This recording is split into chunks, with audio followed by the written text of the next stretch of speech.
Record. Manalangin po tayo mga kapatid. Ama naming Diyos na inyong tahanin nasa mga langit, minsan pa kami taos-puso nagpapasalamat samantalang dumudulog sa inyong luklukan ng awa sa pagkataong kami inyong pinagtipon-tipon sa mga sandaling ito upang patuloy na mag-aral na inyong banal na salita. Na ngayon, ang paksang aming matututunan ay may kinalalaman sa milenyong Panginoon. Pangunahan ng inyong abang lingkod, Elder Epi, na sa inyong hinirang upang magbigay liwanag sa mga katotohanan nakasulat sa inyong banal na kasulatan. At ang banal na Espiritu, Panginoon, tinataglay namin ang presensya na siyang magbibigay sa amin ng pusong nagnanais tumanggap ng inyong katotohanan, Panginoon. Salamat sa pagdinig sa aming panalangin. Ito pong lahat ay aming hiniling at pinagpapasalamat sa matamis na pangalan ng aming Panginoong Yesus. Amen. Amen. Okay, magandang gabi dito sa New York, New Jersey. Magandang hapon dyan sa California. Magandang tanghali dyan sa Pilipinas.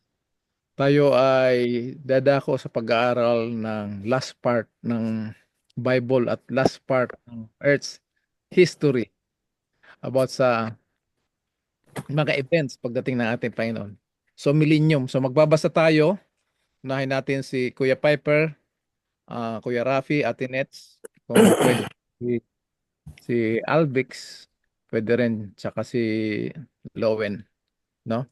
Sa screen, ano? Sa screen. Unahin mo natin si Kuya Pipes. Itong mga first few slides natin, ito yung magpe-prepare sa study natin. Ano? Okay. Kuya Pipes. The millennium, or the 1,000 years. The closing chapters of the book of Revelation describe the events of this world's history and the plan of redemption. One of these events is the 1,000 years, commonly referred to as the millennium. The word millennium comes from two Latin words joined together. Mil meaning 1,000 and annum meaning a year.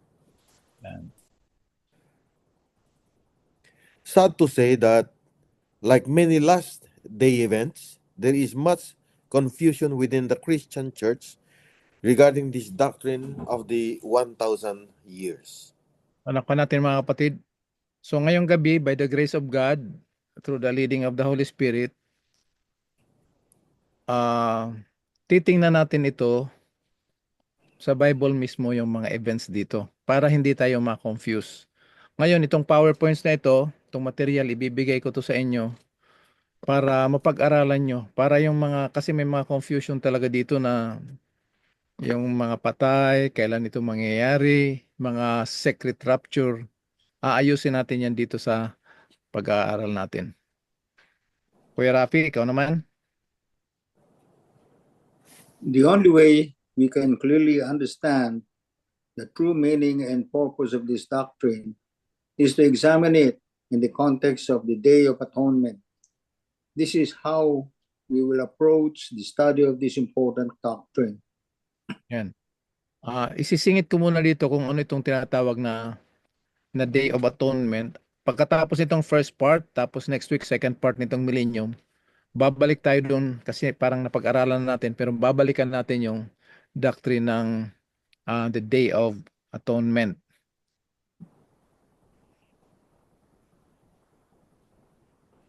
Ito yung Day of Atonement. Nakita niyo yung dalawang kambing dyan? Tapos may pari. Sa Day of Atonement, kukuha yung pari, yung sacerdote, ng dalawang kambing. Pareho malinis, walang dungis. Talagang identical yung kambing. So anong purpose? Bakit identical? Bakit walang dungis? Sino ang kinakatawan ng dalawang ito? Ito ba, kung si Jesus yan, bakit kambing? Di ba lamb si Jesus which taketh away the sin of the world? Mm. Kung si Satanas naman ito, bakit walang dungis? So yan ang pag-aaralan natin next time pagkatapos nitong millennium. Dapat una yon. Kaya lang sa trend ng ating pag-aaral, sumusunod lang tayo sa according to the need. Yun ang nakita nating sequence ng pag-aaral. Sino nang susunod natin, Atinets? Mm. The millennium is part of the final judgment scene revealed by the Day of Atonement, when sin will be eradicated and everlasting righteousness ushered in. God cannot eradicate sin nor usher in everlasting righteousness until all doubt about him and his dealings with the sin problem is removed. Yan. Dito sa last part na binasa ni Atinets, maire-relate ba natin yung mga comments ng mga tao doon sa sunog sa California? Mhm. Di ba?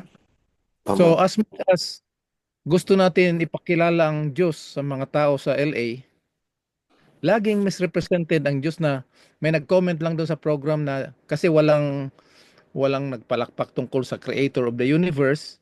Sinabi niya, this is a godless town. Tapos pagkasunod ng sunog, immediately ang conclusion natin, nagalit ang Diyos kasi hindi siya kasama doon sa program, pinaulanan niya ngayon ng apoy. Apoy. Grabe. Ngayon, yung mga tao, hindi naman nasunog, yung mga bahay lang. Bakit kaya? Kung galit ang tao, ang Diyos, bakit mga bahay, mga gamit ang susunugin, hindi yung tao na godless? Tsaka hindi lahat ng tao na doon sa LA. So yan ang magiging issue. God cannot eradicate sin nor usher in everlasting righteousness until all doubt about Him and His dealing with sin problem is removed. So may removal. Doon yung gagawin sa Day of Atonement. Ano? Yan. Tuloy pa natin, Atinets. At the end of the judgment of the saints, the vast multitude of God's angels, along with the unfallen worlds, will confess to God, just and true are your ways.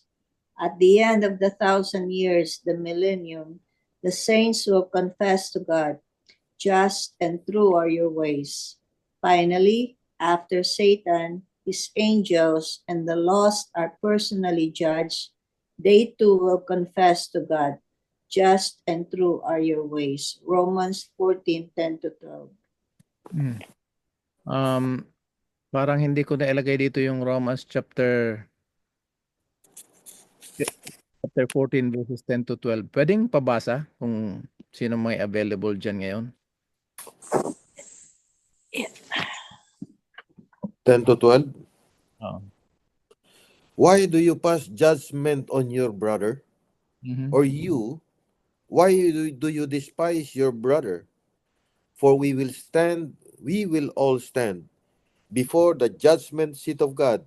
For it is written, as I live, says the Lord, every knee shall bow to me, and every tongue shall confess to God.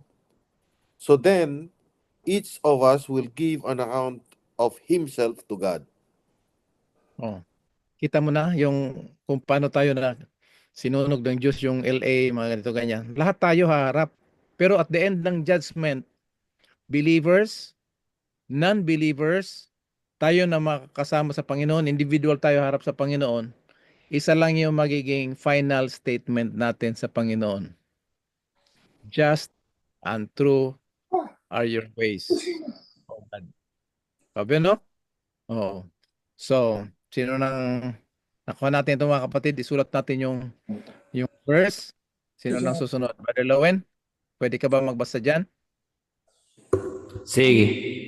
Then and only then will God execute Satan, the originator of sin, the fallen angels who have joined him in rebellion, and the lost who have deliberately, persistently, and ultimately rejected the gift of salvation in Christ. Yan, oo. So, pag naayos na lahat sa Day of Atonement, ang issue ng justice ng Panginoon, yung love and justice ng Panginoon, doon pa lang magkakaroon ng tinatawag na final or executive judgment. I-execute na lahat ang nararapat ng justice ng Panginoon. Ano? Kuya Pipes, ikaw mag-introduce. Ha? Basa. In this study, we will turn our attention to the doctrine of the millennium, when God will remove all doubt from the minds of the saints about himself and his dealings with the sin problem. For Christians, many questions about God's dealing with sin still remain unanswered. All these will be settled during the millennium, and our hearts will be full of praise to God. So pag magbiyahe tayo, sasakay tayo sa sasakyan, anong gagawin natin? Let's fasten our seat belts. Dahil tayo mga kapatid, medyo Ayos, mabigat-bigat yung topic na to. Pero, mas maganda na yan, kahit mabigat yung sabihin natin, ang hirap unawain. Mas maganda na yung may natutunan tayo, narinig natin, kahit hindi kaagad natin ma-pick up. Kaya dahan-dahan yung ating pag-aaral. So, meron tayong 15 questions. 15 lang muna kasi marami ito. Mas maganda yung hanggang doon lang muna tayo sa madadigest natin. Unahin natin si Kuya Rapi ang unang magbasa ng first question at nandun din yung answer. Kuya Rafi, kunyari ikaw ang ating teacher ngayon. What are the two kinds of resurrections that Jesus taught? John 5:28 and 29. So, alalahanin natin, ang topic natin ay millennium. Ano nga meaning ng millennium? 1,000 1,000 years. years. So, merong dalawang tinatawag na resurrections. Oh, so ano itong dalawang resurrections? John 5:28 and 29. Ikaw na magtuloy, Kuya Rapi. John Ayan na. verse Nilagay ko- 28. Mhm. Marvel not at this, for the hour is coming in the which all that are in the graves shall hear his voice. 29. And shall come forth, they that have done good unto the resurrection of life, and they that have done evil unto the resurrection of damnation. Okay. So, ilang resurrection ito? Dalawa. Dalawa.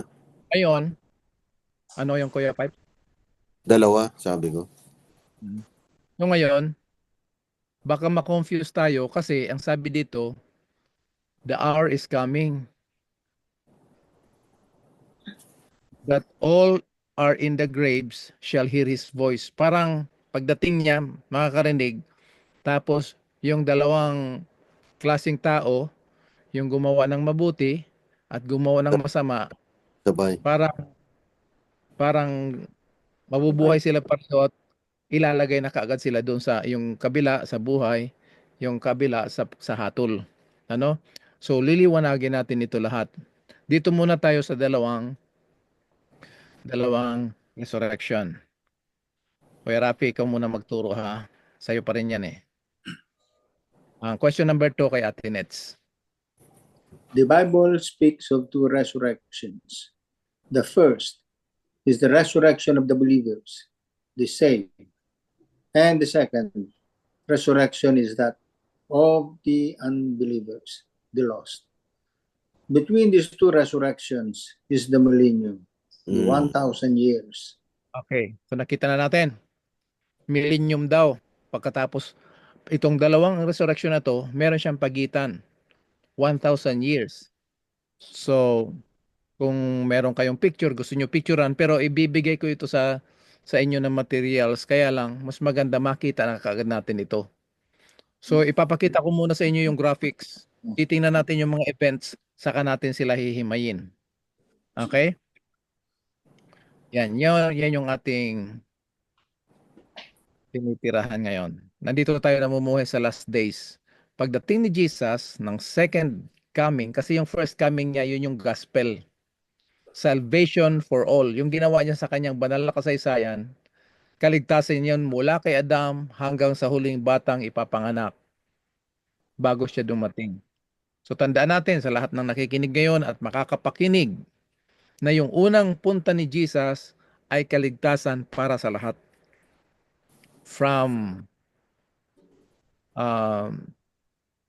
condemnation and death. Ano? So ngayon, para sa lahat yon.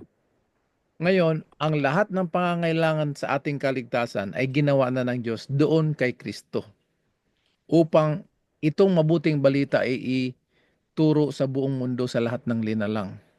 Pwedeng pabasa, Kuya Pipes, ng 1 Corinthians 1:30? Mm. O kaya, oo, kung buksan nyo ito, lahat ng mga stages ng ating kaligtasan, ginawa na ng Diyos lahat doon kay Kristo. Sa ating experience, magkaiba ito. 1 Corinthians 1:30. And because of him, you are in Christ Jesus, who became to us wisdom from God, righteousness and sanctification and redemption. At Ines, pwede pabasa sa ano nyo? Sa version nyo? 1 Corinthians 1:30. Oh, It is because of him that you are in Christ Jesus, who has become for us wisdom from God. That is our righteousness, holiness, and redemption. so lahat ginawa ng Diyos tayo doon kay Kristo. Sa banal na kasaysayan ni Kristo, lahat ng pangangailangan sa ating kaligtasan ay binuo at sinakatuparan na. Yun ang mensahe na dapat malaman ng lahat ng tao, hindi yung second coming. Kasi yung second coming, good news lang yan doon sa mga nananampalataya. Sa mga hindi tumanggap kay Kristo, hindi yan good news. Bad news yan. Di ba napag-aralan natin yan sa Revelation chapter 6, yung last part, yung mga unbelievers, nag-reject ng gospel, anong gagawin nila? They will shout to the rocks, to the mountains, natakpan Puro na. sila. Oh, so the second coming ni Jesus, good news lang yan doon sa mga tumanggap.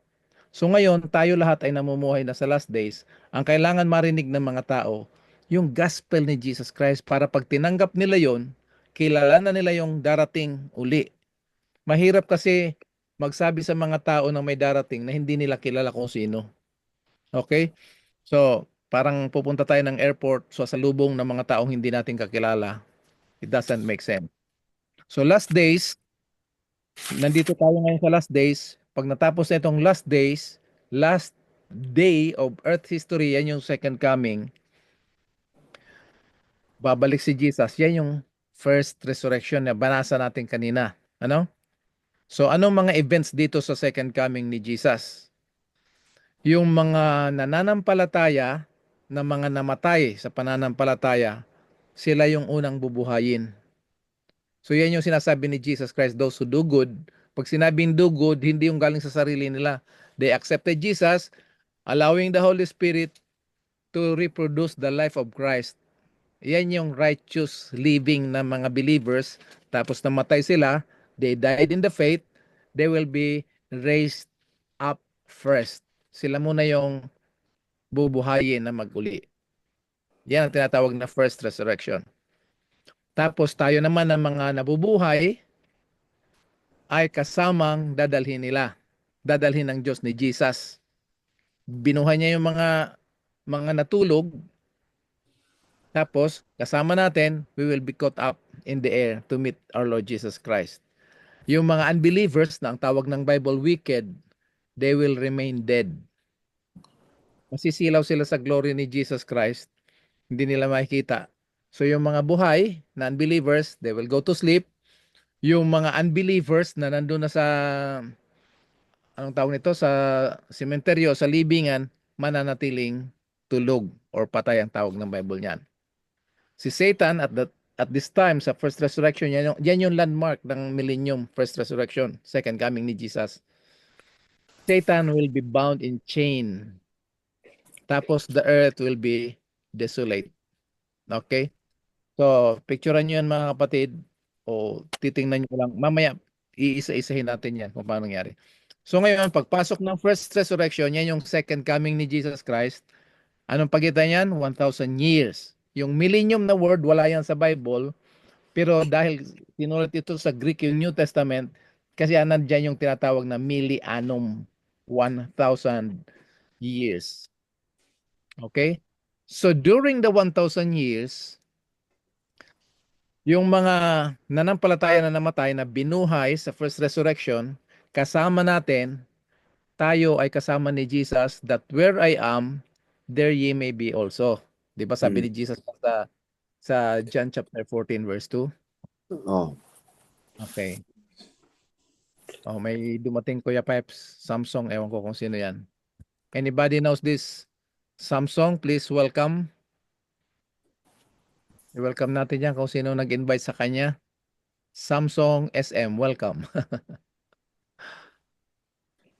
Okay. So, ito na yung event ng 1,000 years.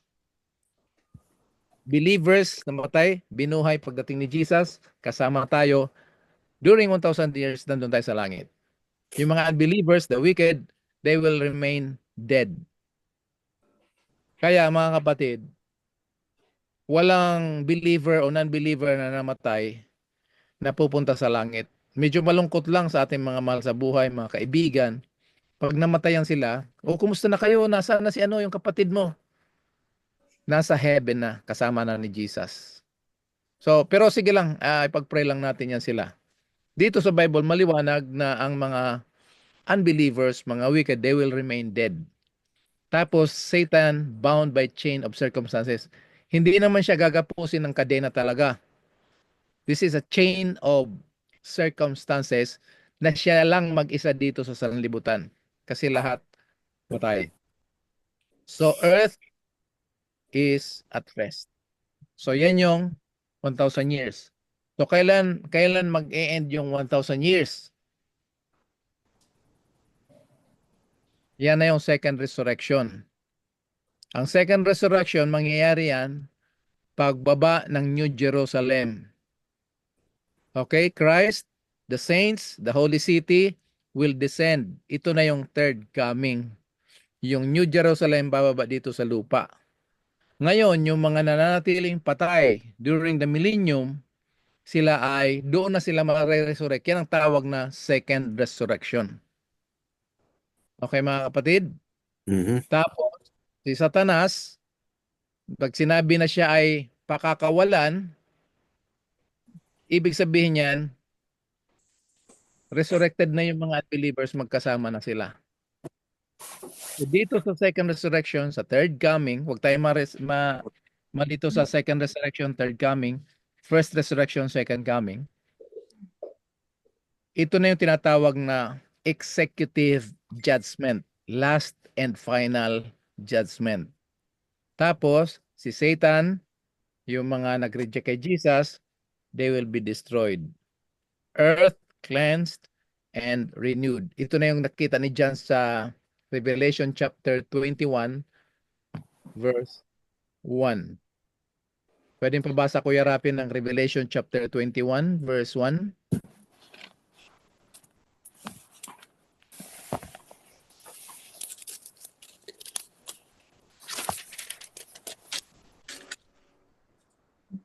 Revelation 21, verse 1. Then I saw a new heaven and a new earth. For the first heaven and the first earth had passed away, Yan. and the sea was no more. Alalahanin natin na nakita ni John itong Revelation doon sa island of Patmos. Yan na lang yung natitirang disciple nung 94 AD na buhay. Hindi nila mapatay-patay si John. Dinala ngayon, in-exile siya doon sa island of Patmos. Doon niya nakita yung revelation, doon pinakita ng Panginoon yung revelation. Ngayon, dahil symbolic itong revelation, pag makita mo na there's no more sea, ang ibig sabihin niyan, wala nang separation. Kasi dagat ang nagse-separate sa atin eh. Siya lang mag-isa doon. So nung nakita niya yan, pina-inspire siya ng Holy Spirit, new heaven and new earth, no more sea, no more separation. So earth cleansed and renewed. Okay? Sino ngayong unang nagbasa kanina? Si Kuya Rafi, no?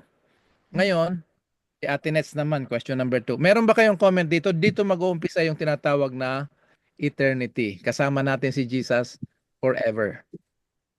So ito yung pinaka-highlight ng buong study natin. Yan yung mga events.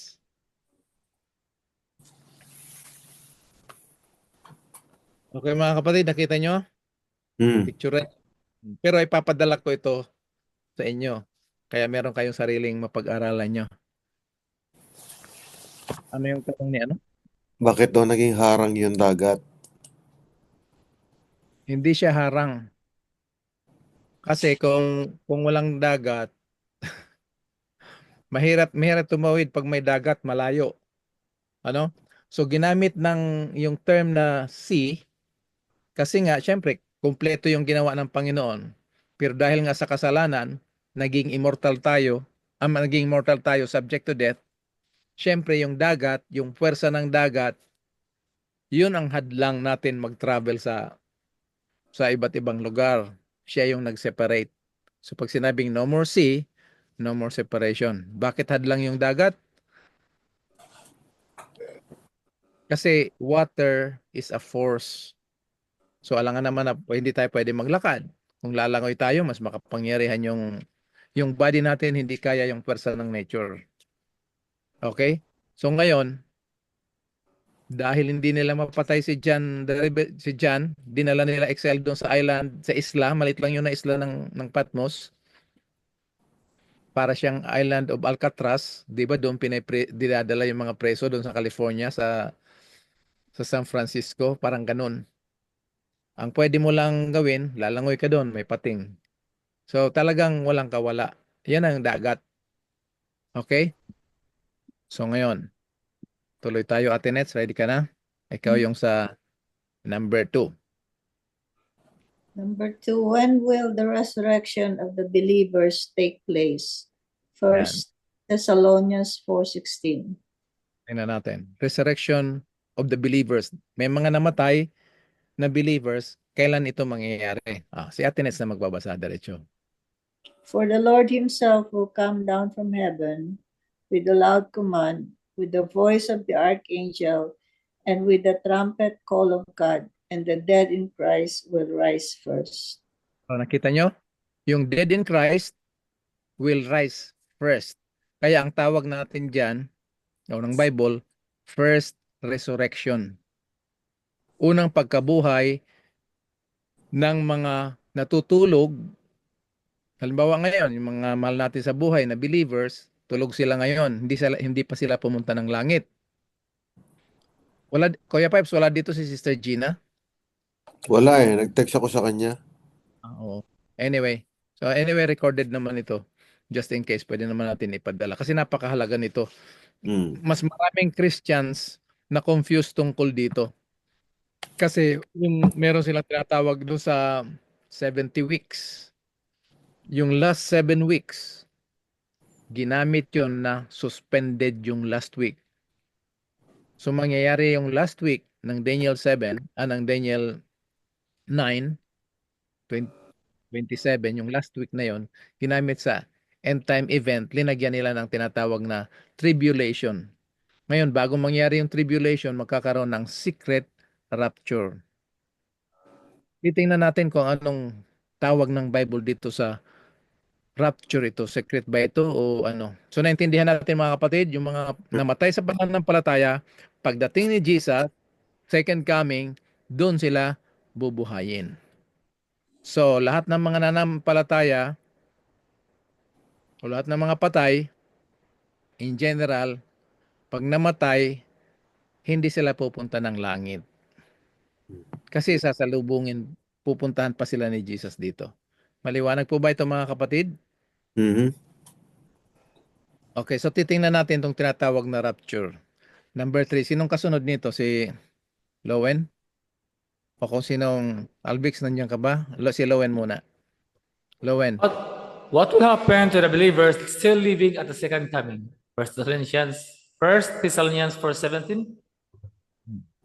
Yan. Basahin natin. Then we who are alive and remain on the earth will seamlessly be caught up or raptured together with them, the resurrected ones, in the clouds to meet the Lord in the air, and so we will have always be with the Lord. Yan. Ginamit ko itong amplified Bible kasi yung nakita niyo yung parenthesis, emphasis yan. So sabi dito, di ba yung mga namatay, natutulog kay Kristo? Tayo naman ng mga buhay, then we who are alive and remain Tapos, bracket, on the earth. Kasi wala pang pumunta ng langit. Maliwanag naman ang Bible dyan.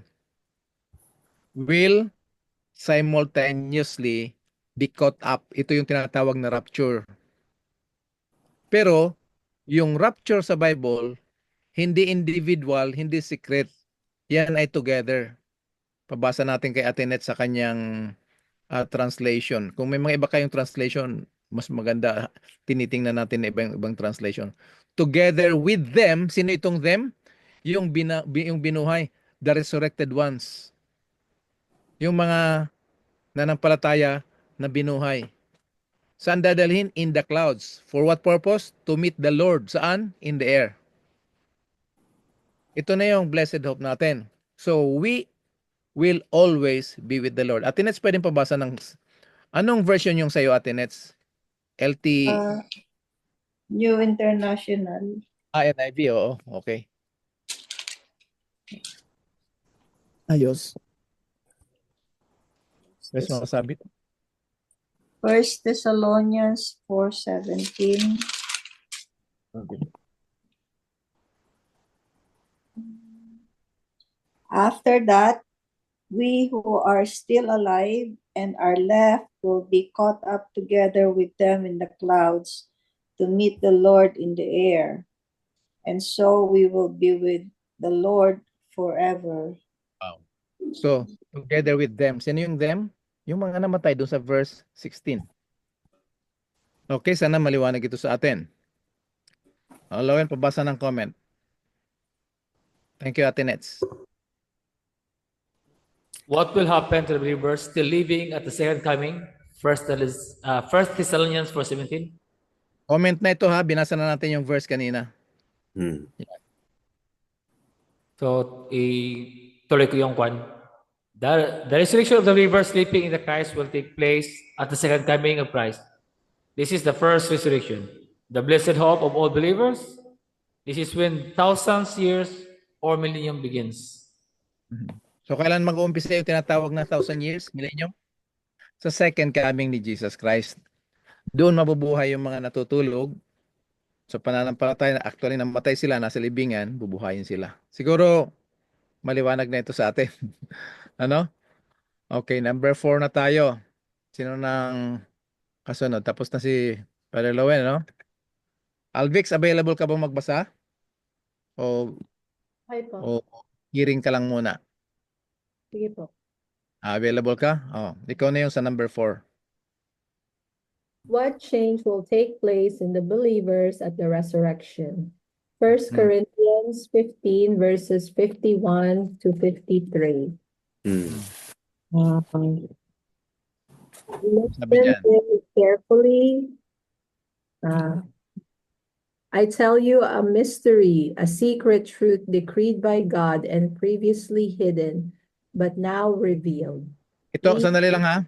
Itong bracket, o makita nyo na parenthesis dito, or italics, yan ay linagay ng mga translator para malaman natin, ito mystery. Kasi pag nanood tayo ng mystery sa TV, araw-araw yan, susundan mo. Pero pag ending yan, maninatiling mystery. Yung asawa ko, pag manood ng sine, hindi pwede manood ng mystery kasi hindi makatulog. Pero dito, sinasabi ni Pablo, ngayon, pinahayag na. Okay, go ahead, Alvix. We will not all sleep in death, but we will all be completely changed, wondrously transformed. Yan. 52. In a moment, in the twinkling of an eye, at the sound of the last trumpet call, for a trumpet will sound, and the dead who believed in Christ will be raised imperishable, and we will be completely changed, wondrously transformed. Amen lang ang masabi ko dito, no? Tingnan niyo mga kapatid. Sa ngayon, pag-aralan natin yung banggitin natin yung theory ng evolution. Ilang milyon taon yung butiki maging unggoy at ilang milyon yung unggoy maging tao. 8 billion. Yun, di ba? Oh. Dito sa Bible, in a moment, in a twinkling of an eye, we will be changed at the second coming, the last trumpet. Changed from what? From mortality, itong katawan natin, katawang lupa, na namamatay, papalitan ng katawan ni Kristo yung kanyang pagkabuhay na maguli. Tingnan nga natin, Kuya Pipes, yung Philippians chapter 3, verse 21. Philippians chapter 3, verse 21. Thank you, Albix, ha? Hindi ka patapos.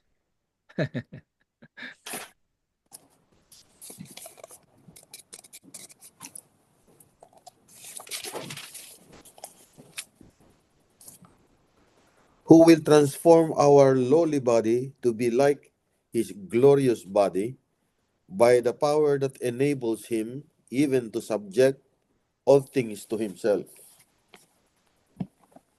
Kuya Pipes, naglag daw si Partrapi pero hindi siya makapasok. 9:42. Paulit ko. Oo. Ulitin niya. Pwedeng habang aanuhin ni Kuya Pipes si Kuya Rafi, pwedeng pabasa ng yung ano yung sinabi ko? Philippians 3 verse 21. 21. O Ate Nets? Philippians 3:21, who by the power that enables him to bring everything under his control will transform our lowly bodies so that they will be like his glorious body. Yan. So yung lowly body, yung earthly, yung mortal natin na katawan ngayon, it will be transformed. Gaano katagal? In a moment, in a twinkling of an eye. Ita-transform niya sa anong klaseng body? Yung kanyang glorious body, yung kanyang resurrected body, resurrected humanity. Yan yung katawan na hindi na mamamatay. Pero nahawakan pa ni Thomas. Pumasok siya doon sa upper room. So, ganun pa rin.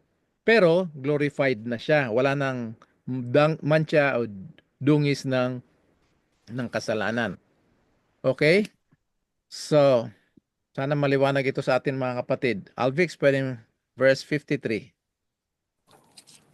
Verse 53, for this perishable must put on the imperishable nature, and this mortal part of us that is capable of dying must put on immorality, which is immortality, which is freedom from death.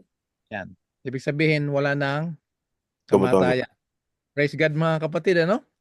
So, as much as pangit at malungkot na namatayan tayo ng mga mahal sa buhay, o kaya darating din tayo sa ganun, malungkot talaga. Pero in a twinkling of an eye, pagdating ni Jesus, we will be changed in a moment, in a twinkling of an eye. Grabe, from mortality to immortality, from corruptible to incorruptible. Katawang lupa, magiging katawang maluwalhati, katawang langit. Grabe ang kapangyarihan. So, pabasa ng comment, Alvix. According to the clear teachings of the New Testament, the last generation of Christians, those who go through the time of trouble, will not experience death, but will experience a change. Yan. Excited ba tayo mga kapatid sa hinihintay natin? Amen. Second coming, we will be changed. Pag hindi tayo na-excite sa ganito, kailangan na natin magpa-doktor. Pwede po bang mag-share? Ano yun, Alvix? Pwede pong mag-share. May naalala lang ako related dito. Oh, go ahead. Kasi nga po, di ba, kamamatay lang nung lola ko nitong November, and yung message na shinare ni Pastor dito doon sa, nung nag-service po sila dito. Kasi syempre, nga, nalulungkot po tayo pag namamatayan and everything. So, na-comfort po ako dun sa message na, sabi dito na, ganyan ang buhay, ganyan lang ang buhay, may namamatay. Tapos si Nana Edeng, pinagkalooban siya ng buhay ng Panginoon na 92 years, kasi 92 years nga po siya.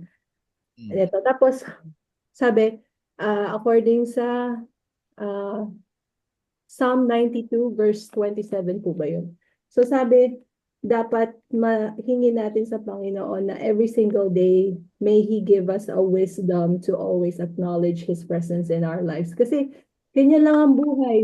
Tapos sabi ko nga, oo na, totoo nga yun.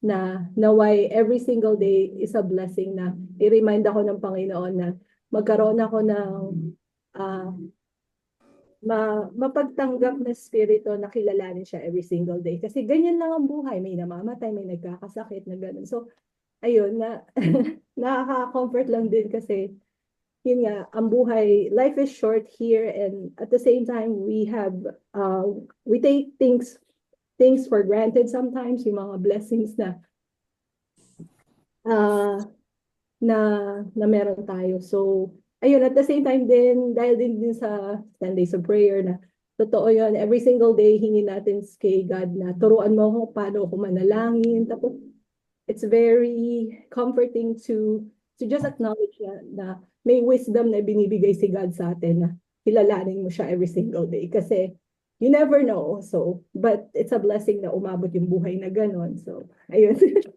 Na-bless lang ako. I just wanted to share. Amen. Thank you for sharing. Si Beth ang tawag ko dito kasi Beth yung pagkakilala ko sa kanya talaga eh. Pero mas maganda pa pala yung pangalan niya sa Beth kasi Alvix eh. Pero yung nickname niya, Kibet, parang ganun. So, sinortcut ko lang na Kibet, dinagyan ko lang ng Beth. Okay? So, ngayon, Kuya Pipes, ikaw naman, number 5. Where will Jesus take the believers after they are resurrected? John 14:1-3. Let not your heart be troubled. You believe in God, believe also in me. In my Father's house are many mansions. If it were not so, I would have told you. I go to prepare a place for you. And if I go to prepare a place for you, I will come again and receive you unto myself, that where I am, there you may be also. So, believers, tsaka non-believers, believers, tsaka yung mga namatay binuhay niya, saan niya dadalhin? That where I am, there ye may be also. Saan niya tayo dadalhin? Langit. Sa langit. Pero mga kapatid, for the record, note na napakahalaga. Yung sinabi niya, I go and prepare a place for you. Sa context nito, hindi siya pupunta ng langit para magtayo ng mansion. Kasi meron ng mansion dun eh. Yung preparation ay dadaan dun sa cross. Kaya sa verse 4, makikita nyo, sinasabi niya kay Philip, Philip, alam nyo ang daan kung saan tutungo. Sabi ni Philip, Lord, hindi namin alam ang daan. So doon sa verse 6, sinabi ni Jesus, I am the way, the truth, and the life. What way? The way to salvation, the way to the cross. Kasi pag bumagsak si Jesus doon sa event ng cross, wala tayong salvation. Purihin ng Panginoon, matagumpay si Jesus doon sa cross, kung saan namatay tayong mga kasalanan, ang ating kasalanan, at ang kamatayan. Napag-aralan na natin yan, pinapaulit-ulit natin yan. Okay? So yan yung, huwag nating isipin na pupunta siya ng langit at doon pa lang siya gagawa ng building. Okay? So pabasa ko ya Pipes ng ano. Ito mga katang-isip lang yan ng mga tao na revelation sa Bible, pero mas exciting talaga yung tunay na langit, ano? Yung langit, huwag tayong ma-excite doon sa lugar. Ma-excite tayo doon sa hari at may-ari ng langit. Kasi maraming nag-iisip na kahit doon lang kami sa may pinto, hindi ganun. Tayo, pag akyat natin ng langit, gagawin tayo ng Diyos na mga saserdote, mga pari at mga hari. If Christ is the King of Kings, He is the King of Kings, sino yung mga kings? Siyempre tayo. Dito sa mundo, yung mga kings, sila yung paglilingkuran ng mga servants. Pero sa kaharian ng Diyos, tayo bilang mga hari, tayo yung maglilingkod. Paglilingkuran natin ng Diyos sa magitan ng paglilingkod doon sa mga taong nakaakyat ng langit na hindi alam yung gospel. Doon pa lang nila first time makikita si Jesus. Doon nila first time maririnig yung gospel, si Jesus ang magpipreach. So tayo yung mag-aasikaso sa kanila. Okay? Ano yun? May tanong si ano? Second coming. Anong klaseng hari? Hari na makalangit. Ibig sabihin, ruler of everything. Grabe, no? Ruler of the universe. Kasi pag hari, siya ang may authority sa lahat. Yung word niya, yun ang masusunod, yun ang mangyayari. Ngayon, tayo, hari ng mga hari, si Jesus, tayo naman yung mga hari. Anong gagawin natin bilang mga hari? Tayo ang mag-serve doon sa mga sa mga tao. Okay? Yung mga taong doon lang nakarinig ng gospel. Doon pa lang nila makikita si Jesus. Yung dominion ni Adam. Nawala. Babalik. O yung authority ni Adam na nawala, binalik na yung kay Jesus. Pabasa ng Matthew chapter 28 verse 18. Okay na. Sinong available? Matthew 28 verse 18. Yun yung all authority. Yung kapangyarihan na inagaw ni Satanas kay Adam, binalik na. Pero yung binalikan noon, hindi na si Adam mismo, patay na siya eh. Dito na kay Jesus, the second or the last Adam. Matthew 28:18, kung sinong available. Matthew 28:18. Then Jesus came to them and said, all authority in heaven and on earth has been given to me. Yan. Diba? So based on that authority na binigay na sa kanya, ang utos niya sa natin, go ye therefore, because I have the authority already. He is the second Adam. Okay? So, may pipes. Until the second coming, Christians will still have sinful natures and mortal bodies. All this will change at the second coming. This is the blessed hope. Yan. So yun ang hinihintay natin, yung mapalad na pag-asa. Kasi kahit tinanggap na natin si Jesus, tinanggap na natin yung ating kaligtasan, meron pa rin tayong problema. Alam nyo kung anong problema natin? Pinatawad na tayo sa ating kasalanan, iniligtas na tayo sa hatol at kamatayan doon sa banal na kasaysayan ng ating Panginoon Hesus. Sa pagtanggap natin sa Panginoon bilang ating tagapagligtas, meron tayong problema. Kasi itong ating makasalanang likas, hindi ito magbabago. Ang pwede lang patawarin ng Panginoon sa atin, yung ating mga kasalanang ginawa, nagawa, at magagawa through His blood. Pero yung sinful nature natin, hindi yan pwedeng patawarin. So ang ginawa niya, hinatulan niya doon sa cross, hinihintay niya, pag narinig ang mensaheng ito, kung tatanggapin natin. So pag tinanggap natin yan, itong pagpalaya sa atin mula sa itong likas ng kasalanan, doon pa lang ito mangyayari sa second coming. Kaya mamomroblema tayo, gusto ko sana maglingkod sa Panginoon. Kung mapapansin niyo mga kapatid, yung Romans chapter 7, verses 17 and 20, yan ang problema natin. Kasi yung kasalanan, dito nananahan sa atin. So gustuhin man ng converted mind natin gumawa ng sumunod sa Kanya, maglingkod sa Kanya, nahuhulog pa rin tayo sa kasalanan. Kasi may force ito eh. So sometime pag-aralan natin yung solusyon nito kung paano tayo inaring ganap ng Panginoon sa Romans chapter 8 verses 1 to 4. Okay? Hindi muna tayo pupunta doon. Ibinibigyan ko lang ng emphasis ito na kumisan marami mga Kristiyano kapatid natin puring-puri sa Panginoon, nalinigtas na tayo sa Panginoon. Tapos itatanong ko to mga kapatid. Kung 2 linggo ay hindi tayo nagkasala, nasa ilalim pa ba rin ba tayo ng kahatulan o wala na? 2 linggo lang tayo hindi nagkasala. Nasa ilalim pa rin tayo ng kahatulan kasi yung buhay natin ito, kahit tinanggap na natin si Jesus, nandito pa rin yung kasalanan na nananahan sa atin.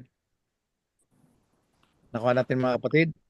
So yung mapalad na pag-asa na ating hinihintay, tingnan nyo mga kapatid, yung verse 25 ng Romans chapter 7 verse 25. Pwede pabasa? Romans 7:25.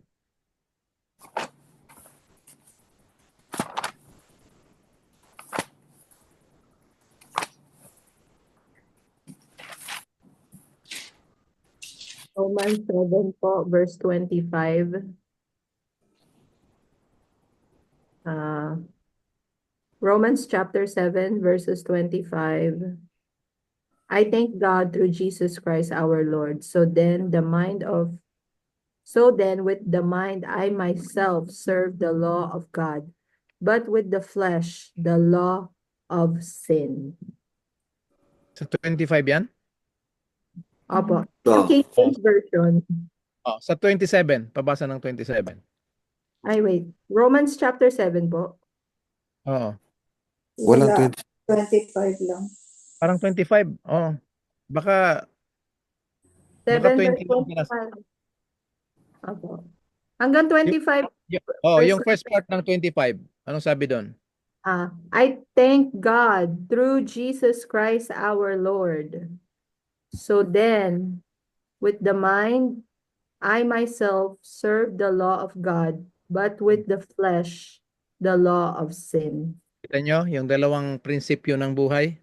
Buhay ng kasalanan at buhay sa espiritu.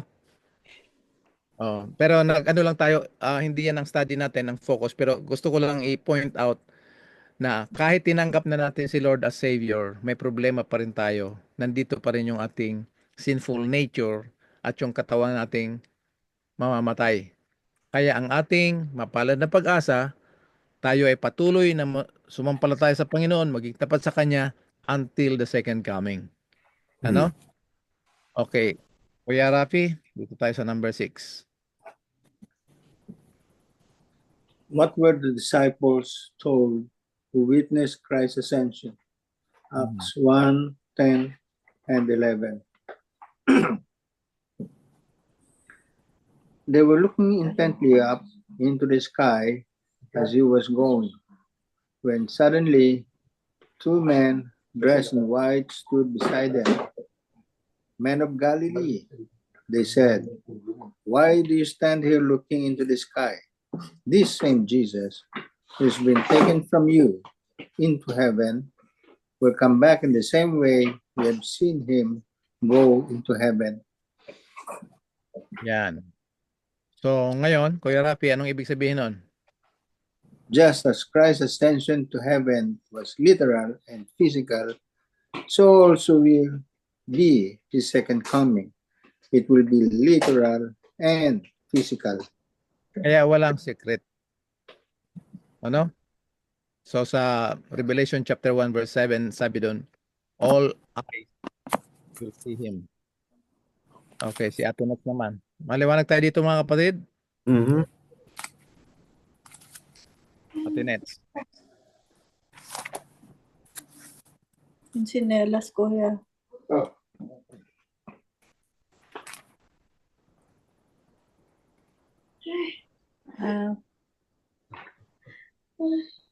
Ikaw na, Atinets. Number 7.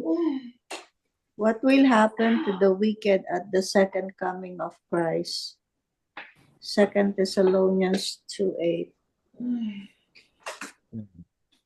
Oo. And then shall the wicked be revealed, whom the Lord shall consume with the spirit of his mouth, and shall destroy with the brightness of his coming. Wow. Sige, Atinets. Dito sa comment. God is a consuming fire, Hebrews 12:29. Therefore, when Christ comes in his divine glory, all those who have accepted the deceptions of Satan and rejected the gift of salvation in Christ will be destroyed by his brightness. So, hindi sila papatayin ng Diyos dahil rineject nila yung salvation nando kay Jesus. Pagdating ni Jesus as glorious, powerful Jesus with his might and authority, hindi talaga sila pwedeng tumayo sa kaluwalhatian ng Panginoon.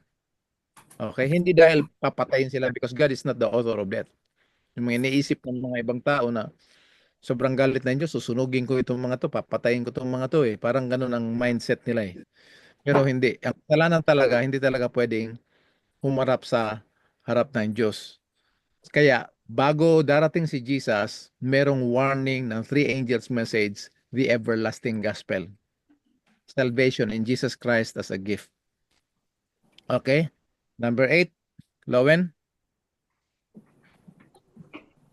What serious question did Jesus ask of those who rejected him? Matthew 16:26. For what will it profit a man if he gains the whole world and forfeits his life, his blessed life in the kingdom of God?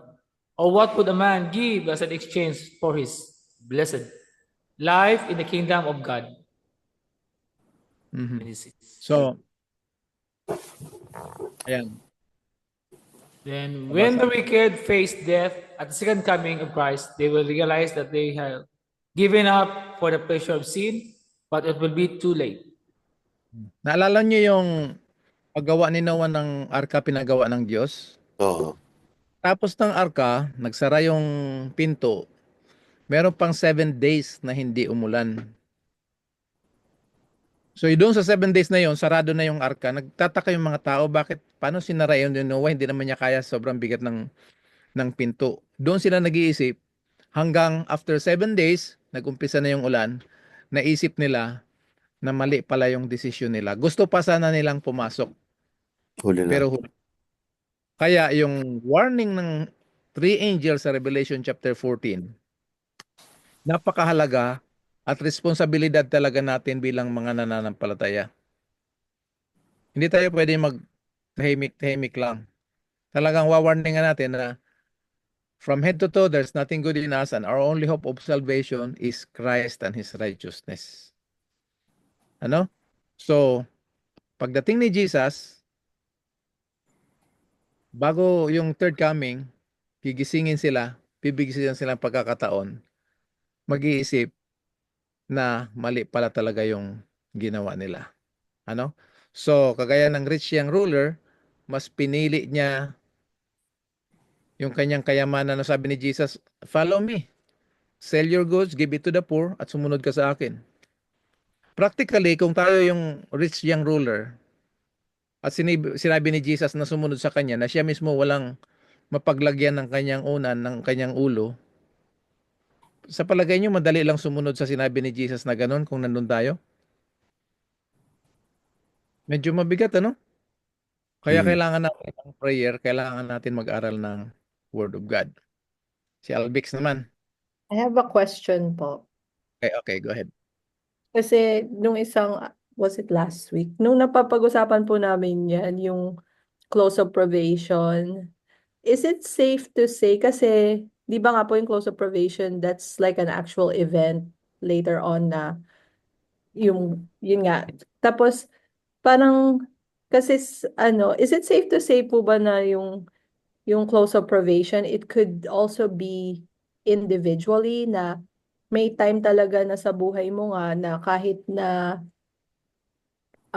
gusto mong kilalanin yung Panginoon dahil kunyari, yun nga, later on, matanda ka na tapos nagkasakit ka ng dementia or something, and no matter how much you try to share them the gospel, hindi nila maiintindihan. So, would that be like a kind of close of probation for them? Kasi, di ba nga po, every single day, pag ang panahon lumilipas, nasayang mo nga yung oras. Tapos, yun nga. Kasi like, it could be, I guess, pwede po ba yun na parang it could be individually yung close of probation? Meron tinatawag na individual close of probation. Meron din tinatawag na corporate. Example ng individual. Masyado tayo dun concern sa tinatawag na close of probation, baka masarahan tayo. Ang individual na close of probation, kagaya niyan, mabuti na lang kung at least magka-dementia tayo, hindi natin alam. Pero basically, yung may dementia o may sakit, parang given na siya na parang kasama na rin niya ng patay. So yung buhay natin hanggang dun lang sa kung saan tayo meron tamang pag-iisip. Kaya nga, meron mga taong pupunta ng langit na hindi nila narinig.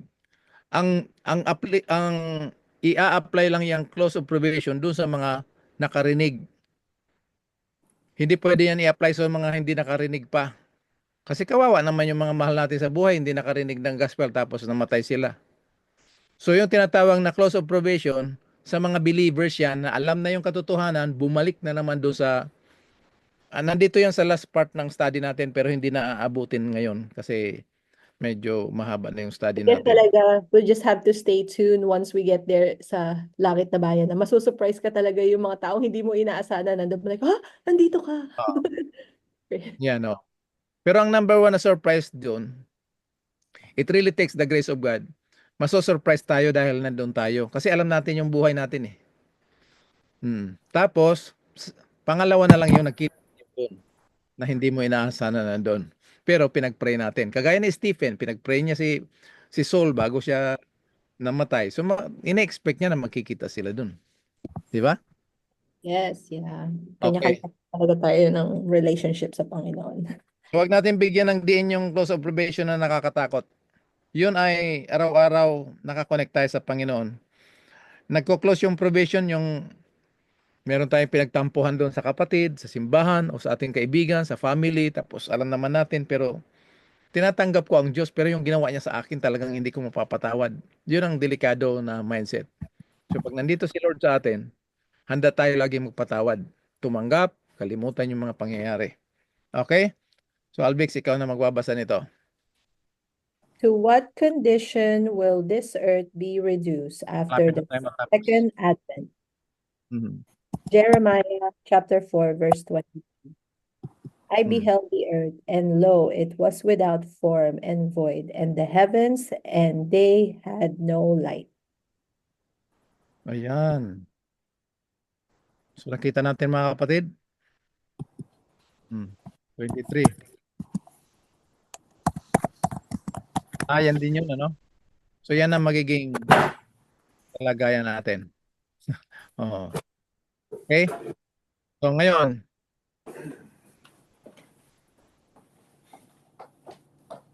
basa Albex ng comment dito. This was the condition of the earth before creation. Genesis chapter 1, verse 2. This will be the ultimate result of the sin problem. It will reduce the perfect world God created to the condition it was before creation. So doon pala during the millennium, ang magiging sitwasyon ng sanlibutan ay parang bago pa linalang ng Panginoon ang langit at lupa. So ganyan siya. No light, void. Okay? So wala pa si Kuya Piper, si Kuya Rapi na lang. Kuya Rapi? What will happen to the vegetation and the cities when Jesus returns? Jeremiah 4:26. Yan. I beheld, and lo, the fruitful place was a wilderness, and all the cities thereof were broken down at the presence of the Lord, and by his fierce anger. Okay. So, mga kapatid, kung makikita natin yung sitwasyon sa LA, hindi naman buong LA. May part lang yun ng LA kasi pag sinabing LA, akala natin dun lang nasunog yung buong LA. Nakakaano yung mga comment nilang mga nandyan sa Facebook, sa kung saan-saan. Part lang ng LA yung may sunog. Ngayon, malaki yung apektado ng sunog. Nung dumating yung sunog, ine-expect ba nila na ganon? So in the context of close of probation, ganyan ang mangyayari, Alvix, na sa second coming. Yan ang parang close of probation. Pero ngayon, ang dumating doon sa part ng LA, sa may Palisade ba yun? No, hindi nila na-expect. Yung iba nag-grocery tapos bigla na lang kasi sa lakas ng hangin. Pero mga kapatid, ano lang to ha, singit lang to. Wag nating isipin na nagalit ang Diyos dahil tumawag yung program ng godless. Hindi ganyan ang Diyos na ng Bible. kasi ganon ka babaw yung. Kung tayo mga tao, ganon ang gagawin natin na. O hindi ka kasali dito, ay kasama ka sa grupo tapos bigla kang hindi sinali sa party. Magwawala ka kasi bakit membro ako doon, bakit wala, parang ganon. Pero yan ay mga tinatawag na tragedy sa kuna. Kagaya ng bagyo, kaya lang ito apoy naman ang dumating. 'Di ba may mga baha-baha sa ibang lugar, ganun lang. So ngayon, dito sa picture na ito, ganyan ang mangyayari. Pagdating ni Jesus at aakyat na tayo sa langit, earth will be desolate. Yung cities broken down, yung vegetation wala na. Ano? Yung anger ng Panginoon, fierce anger sa kasalanan na epekto ng kasalanan. Patay talaga pag nandyan yung kasalanan. The wages of sin, when there is sin, there's death. Okay. So nakuha natin yan. Kuya Pipes, ikaw naman. 11. To Hanggang whom are the lost compared after the saints are taken to heaven? Jeremiah 25:33. On that day, the bodies of those whom the Lord has killed will lie scattered from one end of the earth to the other. No one will mourn for them, and they will not be taken away and buried. They will lie on the ground like piles of manure. So yan yung vision na nakita ni Jeremiah. So alalahanin natin ito, vision ito. Pag sinabing the Lord has killed, yung mga tao na willfully reject sa Panginoon, they will really die. Pero hindi sila dahil pinatay ng Panginoon. Vision ito yung nakita ni Jeremiah sa pangitain. Nakuha natin yung mga kapatid. Kasi pag Oh. nakita na, the Lord has killed, ha? Mamamatay pala ang Diyos. Kala ko siya yung source of life. So kukunin natin ang context lagi na yung willfully, deliberately rejected the gospel, they cannot stand in the presence of God, they will die, wala nang magluluksa sa kanila, hindi na sila maililibing, para na lang silang mga dumi. So yan ang mga mangyayari. Ate Nets, ikaw naman sa 12. What will God do to Satan during the millennium? Revelations 21-3. Oh. Yan. Ayan na. And I saw an angel come down from heaven, having the key of the bottomless pit and a great chain in his hand. And he laid hold on the dragon, the old serpent, which is the devil and Satan, and bound him 1,000 years. So And nandiyan na yung millennium, yung 1,000 years. No? Verse 3. and cast him into the bottomless pit, and shut him up, and set a seal upon him, that he should deceive the nations no more, till the 1,000 years shall be fulfilled. And after that he must be loosed a little season. Okay. So, ikukulong siya sa bottomless pit. Pagkatapos, para wala na siyang ma-deceive. Bakit walang ma-deceive? Kasi mga tulog pa yung mga unbelievers. Siya lang talaga isa. Hanggang sa 1,000 years. So, nandito na naman yung tinatawag na millennium. Hanggang ito ay matupad. Pagkatapos nun, he will be loosed for a little while, a little season sa ibang translation. Short time or little time. Ibig sabihin, pagkatapos ng 1,000 years, mabubuhay yung second resurrection yung mga unbelievers, kasama na uli ni Satan. Ate Nes, pwedeng pabasa ng comment dito? The bottomless pit describes the earth as it was before God created this perfect world, without form and void. Satan will have 1,000 years to contemplate the disaster he has brought upon the earth by introducing sin. Mhm. Yan, nakuha natin. So yung palang pagkukulong ni Satanas, hindi siya kulong na hindi siya makakilos. Siya lang mag-isa dito sa lupa, na ang kondisyon ng lupa kagaya nung hindi pa linalang ng Panginoon yung perfect world. Okay? Malapit na tayong matapos, dalawa na lang. Sinong kasunod? Lowen? Ang binasa natin kanina 1, 2, 3 dito, last part ng ng Revelation 20 verse 3. Lowen? What will happen to Satan after the 1,000 years are over? Revelation 23. And after that, he must be loosed at the little season. Bibigyan natin ito. Yung binasa ni Ate Nets, dito tayo mag-focus muna sandali, ano? Pabasa, ano? At the end of the millennium, the wicked will be raised. This is the second resurrection. At this time, the wicked referred to as the dead. Stand before God at the great white throne judgment. The books are open and they are judged out of the things written in the books according to their works. Revelation 20:11 until 12. Sandali lang, ha? Sabi dito sa comment, the books are opened. Yung dead daw, stand before God at the great white throne. Totoo ito, hindi? Titingnan natin, ha? Basahin natin Revelation chapter 20, 11 to 12. Alvix, pwedeng pabasa ito? Revelation 20, verse 11 to 12, the final judgment. And I saw a great white throne and him who was seated upon it, from whose presence earth and heaven fled away, and no place was found for them, for this heaven and earth are passing away.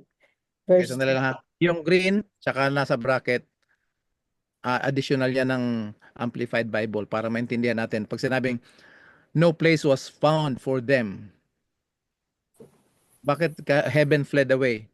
For this heaven and earth are passing away. Okay, maliwanag sa atin yan? Go ahead, Albix, sa verse 12.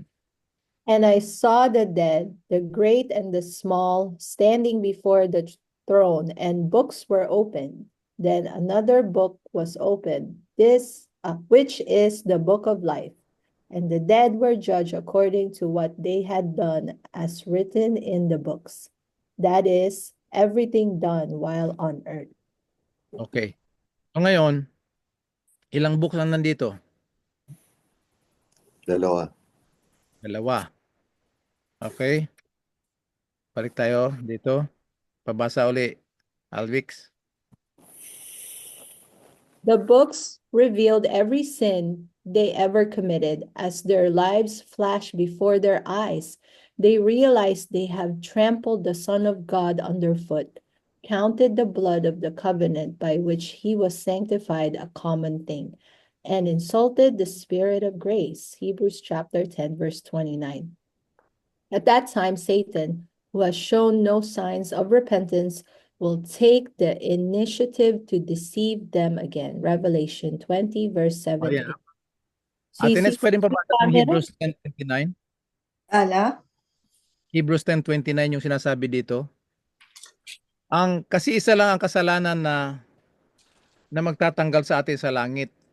Yung willful and deliberate rejection ng gospel. Ano? Hebrews 10:29. 10:29.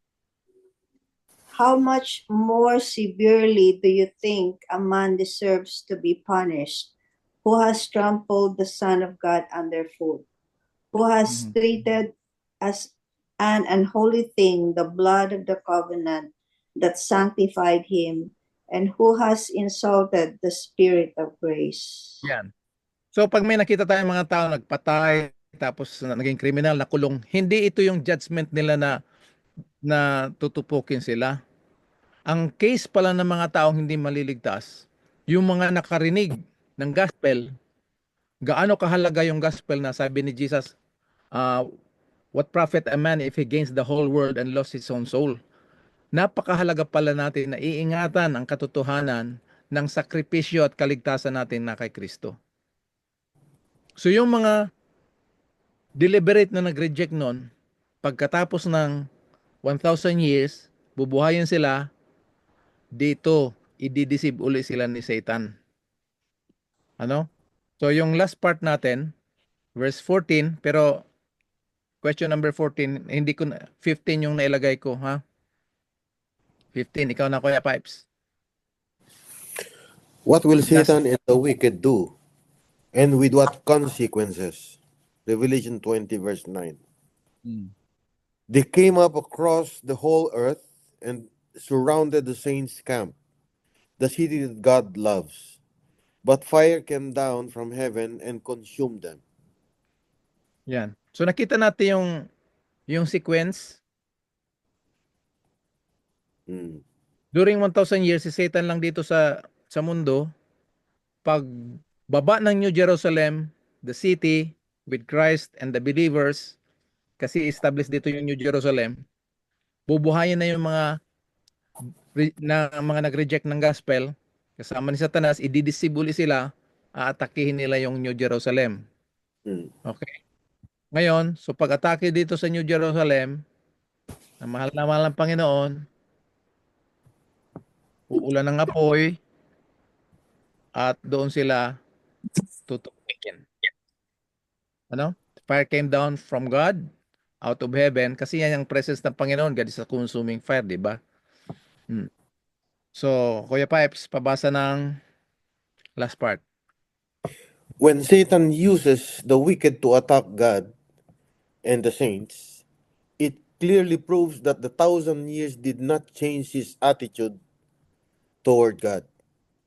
He and those who have joined him deserve to be destroyed. This is the end of Satan. the wicked angels, and the lost. Revelation 20, verse 14. Ayan, basahin mo, Kuya Pipes. Death and Hades were thrown into the lake of fire. This is the second death, the lake of fire. And anyone whose name was not found written in the book of life was thrown into the lake of fire. Yan. Revelation 20, 14, and 15. So yan yung ending ng story ng great controversy between Christ and Satan. Nakita natin mga kapatid, so dito natatapos yung ating pag-aaral. So bago tayo mag-close, any comments or questions or reactions dun sa ating pinag-aralan? Tatanong po. Di Go ba ahead. yung pag nasa heaven na yung believers with Christ, Oh. we will become prophets, kings, but we will not priests and kings, Mm. but we will be serving those who have not heard the gospel. Am I right? Mhm. Tama po ba? Oo. So does that mean the people who have not heard the gospel, kailan sila kinuha ng Panginoon? Kasabay natin. Kasabay natin. Oh. So does that mean they still have the chance to be saved? They were saved. Save na sila kasi nandun na nga sila sa langit. They lived according to the truth that they have received. Okay, yun yung sinasabi natin na na yung mga tao na hindi naman naabot ng gospel or iba yung turo na narinig nila. Yun kasama natin sila na maliligtas. Oo. Kasabay.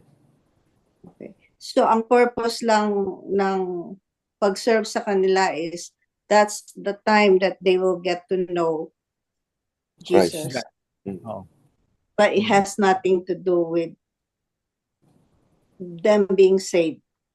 Na-save na sila, but just them to get to know Jesus. Mhm. Yan na yun. I Oh. declare that.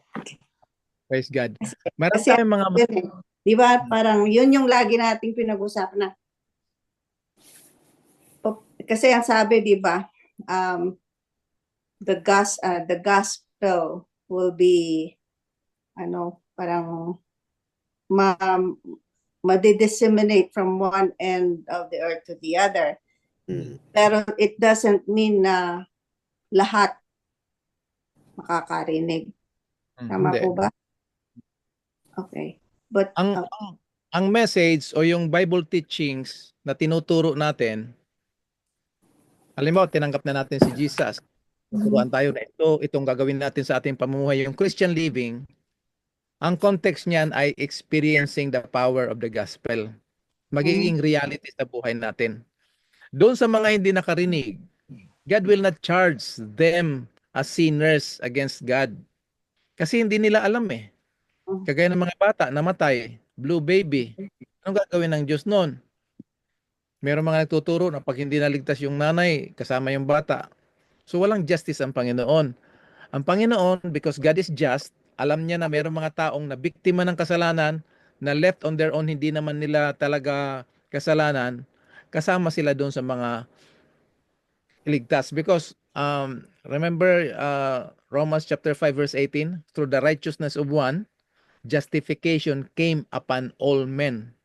Kung paano yung kasalanan na pumasok kan one man si Adam, affected all men, ganon din yung righteousness ni Jesus, affected, dumating din sa lahat ng tao. Pero, hindi lahat ng tao nakarinig. So doon sa mga hindi nakarinig, halimbawa may mga mahal tayo sa buhay, hindi nila nakita itong katotohanan ng mga pinag-aaralan natin. Ang alam lang nila may Diyos na sasambahin. Namatay sila, kasasamba sa Diyos. Pagdating ng Panginoon, tanggap sila ng Panginoon. Doon na ituturo ng Panginoon, tayo mag-arrange doon sa kanila. Si Jesus na ngayon na magiging speaker. Makikinig tayo lahat. Para silang mga bata, tayo yung mga co-teachers ni Jesus. O dito kayo, dito ganyan. So magsasalita si Jesus. Malalaman nila, ay kaya pala may butas ka sa kamay. Ano yun? Marami silang mga tanong. Doon na nila maririnig yon. Tayo, meron din tayong mga maririnig na hindi natin nalaman dito sa lupa. Kasi marami tayo ngayon na kahit naniniwala tayo sa Diyos, may mga question tayo kagaya ng nangyayari sa California. Mhm. 99% ng mga Kristiyano na nagko-comment sa Facebook, puro condemnation sa mga taga-LA. Di ba? Kasi nga nag-pronounce yung mga wala talaga sa kawawa. Mas naghahatol sila sa mga tao kaysa Diyos, pero patawarin na rin natin. Pero kailangan, nagbibigay ako ng comment doon. Marami na rin nagbibigay ng comment doon na sa halip na hatulan natin sila, ipag-pray natin. Kasi yun ang need nila ngayon. So yan ang mangyayari, Ate Nets. God doesn't charge the sin of the world against them, but give us Kasama the po ba dyan yung mga lumaki sa ibang Religion. religion? Halimbawa, yung mga Buddhist, hindi naman lahat sila napaliwanagan ng tungkol kay Jesus. correct. Dito sa New York, ang pinakamabilis na Christian na dumami, yung mga Korean, Presbyterian. Mhm. Kasi galing nga sila sa Buddhism eh. Yeah. Nung nakita nila itong Jesus ngayon, kahit yung mga Chinese, yung mga Japanese, Chinese, Korean, nung nakita at naintindihan nila ngayon, mabilis sila dumami kasi naintindihan nila. So meron pa silang mga mahal sa buhay, mga kababayan nila na nagpapatuloy pa rin magsamba ng mali. But God will not charge them. Kagaya ng mga Israelites, alam na ng Israelites na hindi talaga tama yung pagsamba sa mga Diyos-Diyusan. Yun ang tinatawag ng Panginoon na willful and deliberate sin. Mhm. Pero doon sa mga nagsamba na hindi totoo, kasi yun lang ang alam nila, kagaya ng mga native doon sa mga bundok, na pag-aralan natin yan sa Romans chapter 2, kahit mali yung way of worship nila, mahal pa rin sila ng Panginoon. Kaya nagpapadala ang Panginoon ng mga missionaries doon sa mga bundok-bundok. Pag narinig nila, Tsaka merong parang, yun nga parang yung innate na ano ng tao na there is a supreme power oh, na iba-iba ang kapag. ina-acknowledge nila na there is a superpower, hindi lang nila alam. Yeah. Kagaya sa Acts chapter 17, nung naglalakad si Pablo sa kanyang ministry, nakita niya yung mga tao nagsasamba to the unknown God. Yeah. So, worship nila yung unknown God. The Greece. So, Greece. Pinasok niya yung, sabi niya, yung God na sinasamba niyo na hindi niyo kilala, ito si God yung naglalang ng langit at lupa. So, ganyan ang gagawin natin doon sa, sa langit. Pero, sa halip na tayo magbibigay ng Bible study, si Jesus ang speaker natin. Kuya Pipes, ibigay mo yung verse. Ng ano? Si Jesus ang magsasalita. Pero bago siya magsasalita, may special number muna siya, kakanta muna siya. Hebrews? Kalimutan mo na yung verse? Hebrews chapter 2. Verse Chapter 2, ha? Basahin ko. 11. Basahin ko. Okay. Ito at connect. Nandun na tayo ngayon. Nakaipon tayo doon sa, sa presensya Ito, ng Panginoon.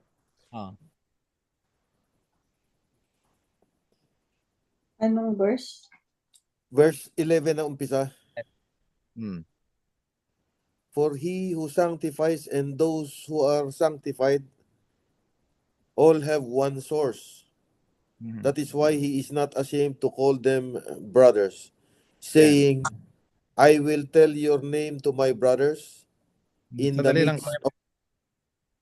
Sino yung mga brothers na tatawagin niya na hindi niya ikahihiya? Kasi meron na tayong relationship eh. Yung, lahat ng mga ligtas ito. Yung mga hindi nakaalam sa kanya, brother din niya yun. Sabi niya, hindi ko ikahihiya ikaw sa aking mga kapatid.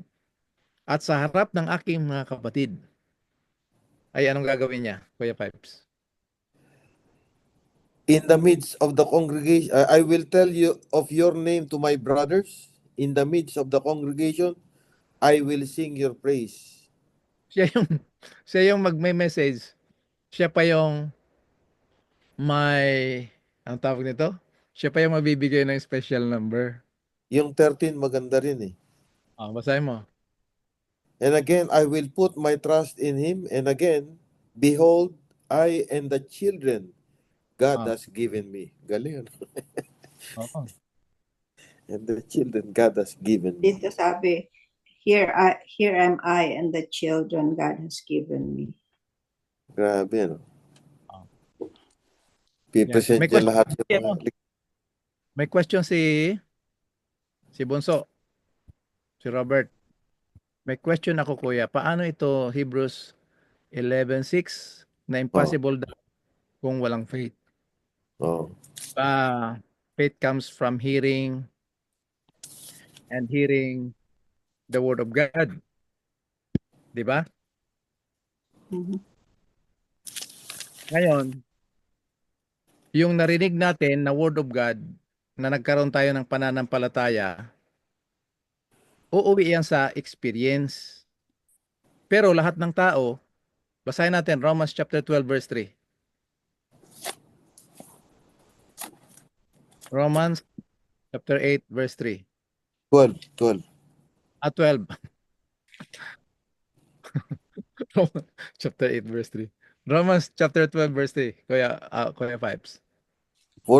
For by the grace given to me, I say to everyone among you, not to think of himself more highly than he ought to think, but to think with sober mind, sober judgment, each according to the measure of faith that God has assigned. Oh. So meron tayong bawat isa sa atin, meron tayong tinatawag na measure of faith. Sino nag-assign? Ang Panginoon. Ngayon, yung faith nila nung hindi nakarinig sa Panginoon, pero meron silang measure of faith, credited ito ng Panginoon kasi ang faith talaga yan ni Jesus. Yung faith natin kay Jesus, yan yung response natin. Kaya nakaka-experience tayo ng the power of God, of salvation. Kasi to everyone that believe, yan yung faith. Yung mga hindi nakarinig, meron silang pananampalataya pero hindi nila alam saan i-apply, sino ang worship nila. Kaya ang linagay nila, we worship to the unknown God. Nakuha natin? So yung Hebrews chapter 11 verse 6, without faith it is impossible to please God. Wala talaga silang naggawa na nag-please sa Panginoon. But because God is love, God is agape, hindi siya pwedeng may gagawin muna tayo tapos ma-please tayo. Example, tayo mga tatay dito, Kuya Piper, Kuya Rapi, o nanay, binigyan tayo ng ito na lang example ha. Yung pamangkin ni Remy doon sa Quezon, ang pangalan niya si Ivan. Nung maliit pa yon, pagdating yon galing sa school, lagi yung may dala sa akin na ang tawag niya salubong, Tito Epi. Di ba usually tayo na malalaki, tayo magdadala ng pasalubong sa mga bata? Pero yung batang yon, siya lagi may dala, either lollipop, ibibigay niya sa akin. O kahit ano lang mabili niya doon sa school, sasabihin niya, Tito Epi, salubong. Ibig niya sabihin, meron siyang pasalubong para sa akin. Sa palagay niyo, sino mas maraming pera doon kay Ivan tsaka ako? Siyempre, ikaw. Siyempre ako. Pero yung pera yun, hindi naman talaga sa akin. Pinadala lang yun para gamitin sa ministry. Pwede ko naman siya. Ba't mo ako bibigyan ng lollipop? Ako nga dapat maglagay ng lollipop sa'yo. Pero, makikita mo dun sa expression ng bata na talagang galing sa puso niya, Tito Epi sa lubong para gusto niya maging happy yung Tito Epi niya. So tayo ng mga magulang, merong gagawin yung mga bata sa atin na kahit alam naman natin na ganun lang ang gagawin nila, di ba nakakatuwa? Oh. So ganun din yung measure of faith ng Panginoon. Hindi niya tayo hinahanapan. Tuwang-tuwa siya. We were wonderfully and fearfully made or created in His own image. So kahit ganito nagkasala tayo, wala tayong maibigay sa Kanya, we are still the apple of His eye. So still pleasing. Kaya lang, yung pleasing na yon, wala silang ginawa kasi hindi nila narinig eh. Basahin natin yung 1 Corinthians chapter 3 verse 14 and 15. Titingnan natin. 1 Corinthians chapter 3 verses 14 and 15. Especially doon sa 15. Ganda ng Bible natin ito. If what he has built survives, he will receive his reward. If it is burned up, he will suffer loss. He himself will be saved, but only as one escaping through the flames. Mhm. Yung mga ginawa ng masama ng mga tao, ng mga hindi gumamit ng kanilang pwedeng pabasa ng umpisa natin ng 13 para nandun yung context. Kuya Rapi. 13. His work will be shown for what it is, because the day Yun yung will judgment, bring it out. His work will be shown kung sino siya because the day will reveal it by fire. Fire ang ginamit dyan. It will bring Tapos, it to light. It will be revealed with fire. And the fire will test the quality of each man's work. Tapos sa verse 15, If it is burned up, he will suffer loss. He himself, anong iba-burn doon? Yung mga works niya. Works. quality of each man's work. Pero siya, Maliligtas. He himself will be saved, but Tama. only one escaping through the flames. pero mga taong alam, ito ang context dito, yung mga taong nakakaalam na sa Panginoon pero walang ginagawa. Kung ano-ano lang ang gagawin nila sa buhay nila pero tungkol sa Panginoon yung pleasing God, wala. So yung context ng Hebrews chapter 11 verse 6 na pleasing God sa tumanggap na at namumunga ng pananampalataya. Pero mayroong mga tao na hindi namumunga pero maliligtas sila. Controversial ito sa maraming Kristiyano yung verse 15. Yeah. Hindi mo masyado maririnig itong 1 Corinthians 3:15 sa mga Bible studies. Kasi parang controversial. Alam mo bakit controversial? Tayong mga nakaalam ng Bible, feeling natin dahil marami na tayong alam, parang yung knowledge natin, yun ang qualification ng ating kaligtasan. Parang tayo lang yung maliligtas. O dahil marami tayong alam. Galing. Pero hindi yan totoo.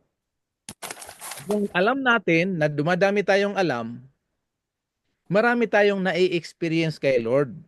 But it will never, even in a small point, will qualify us for our salvation, yung knowledge. Yung salvation talaga natin, purely grace lang ni Lord yun. Kaya nakita niyo yung mga nagtrabaho sa field, yung iba maaga pa sila kasi kailangan ng trabaho, may dumating, last hour na. Bakit parehong sweldo? Kasi ang magde-decide niya yung may-ari ng lupa. Ganon doon sa salvation natin. Ngayon lang ito tumanggap, hindi nga niya alam yung John 3:16, bakit ligtas ito? Kasi we're saved by the grace of God. So yung mga tao, yung Hebrews 11:6 na pleasing God, yung mga taong tumanggap ng pananampalataya at naglilingkod sa Panginoon. Pero yung mga hindi naglingkod sa Panginoon, tumanggap sa Panginoon, ligtas din sila. Kasi doon Ulitin pumapasok, natin. doon pumapasok kasi yung paniniwala ng iba na the more you do good, yun ang parang measurement ng iyong kaligtasan. Na nawawala na naman yung grace. It's again, what did I do? What did I do? Or I was saved because I did this. Parang ganon. Ito, kaya kung magbabacktrack pa tayo, yung verse 12.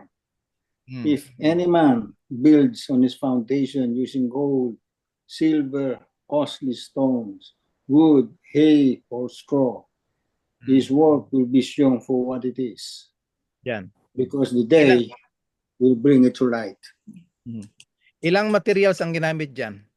Sa 2, 3, 4, 5, 6. Anim. Doon sa anim, ilang klase? Paano ilang klase? Ang una doon, ano? Ang sabi doon? Gold, Gold, tapos? silver, Mga bato yan, di ba? costly stones. Mga bato wood, yan. hay, or straw. Oh, ano naman yung wood, hay, straw? Yung mga galing sa tanim, Yeah. di ba? So iba-iba yung experience natin sa Panginoon. Pero lahat yan dadaan sa judgment, dadaan sa liwanag. Magiging part 2 natin ito pag-aaral next week, itong judgment na to. Ngayon, pagdating ng panahon, kung yun man ay bato na gold o silver, precious stone o kahoy o straw, pag sinabing straw yung mga dayami yun, oo, yun lang ang meron tayong pananampalataya. Kung anong dungis doon, lahat yan susunugin. Yun yung mga gawain, di ba? Susunugin lahat yan. Yung foundation na gawa ng tao. Pero sabi doon sa 11, for no one can lay any foundation other than the one already laid, which is Jesus Christ. Yan. Ibig sabihin yan, wala tayong pwedeng maidagdag sa pundasyon ng ating kaligtasan. Ang pwede lang tayo, ang meron lang tayo, yung ma-experience natin yung joy of salvation. Kaya pagdating doon sa langit, mayroong mga tao magsasabi, ano yung sugat sa kamay mo? Ano sasabihin niya? Ito ay galing nangyari sa bahay ng aking kaibigan. Yung nagpako sa kanya, ang tawag niya kaibigan. Yeah. Matindi yung agape ni Lord, ano? Anong version, Kuya Pipes? Zechariah 13:6. verse 6. Okay, so maliwanag na tayo dito mga kapatid. Yung without faith, it is impossible to please God. Yung tumanggap tayo sa Panginoon, na experience natin, gumagawa tayo ng mabuti. That is pleasing to God. Yung mga taong hindi nila nalaman masyado yung tungkol sa Bible, meron lang silang measure of faith, they're still the apple of the eye of God. Na-answeran ba yun, Boso? Yung tanong? Sinasabi Huwag natin- rin dito sa sa Romans 2:12, Oh. for as many as have sinned without the law will also perish without the law. And as many have sinned within the law will be judged by the law. Ito yung pinag-aralan natin dati. Oo. Mm. Kasi nagwo-worship sila in the spirit kahit hindi nila alam ang Panginoon. So, Kaya nung kagaya nagpunta kami sa sa New Jersey, Oh. pinasel kami ng host namin doon sa bahay. Hindi, sa ano yun? Sa Chicago. Sa Chicago pala. Yung balay. Bahay. Doon sa bahay na yun, ang na-appreciate ko doon yung architectural design. Napakaganda ng temple. Pero nung binabasa ko yung mga Palagay. description nila, they welcome everybody of different faiths, all kinds of faith. Kasi naniniwala lang sila na may Diyos. Yung parang pinag-usapan ng to the unknown God. Doon, naniniwala sila na may Diyos. Lahat tayo naniniwala, lahat ng paniniwala natin sa Diyos, tumutukoy sa Diyos talaga. Ganon.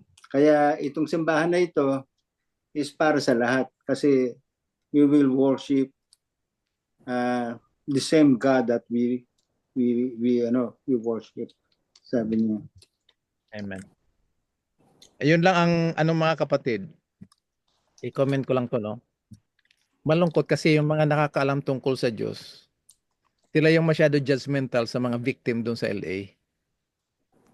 Na ang makikita mo talaga, kung minsan gagawa pa sila ng mga sound dyan sa TV o sa Facebook na sinunog ng Diyos yung sa galit ng Diyos kasi inalipustangan nila yung inalipusta nila yung Diyos.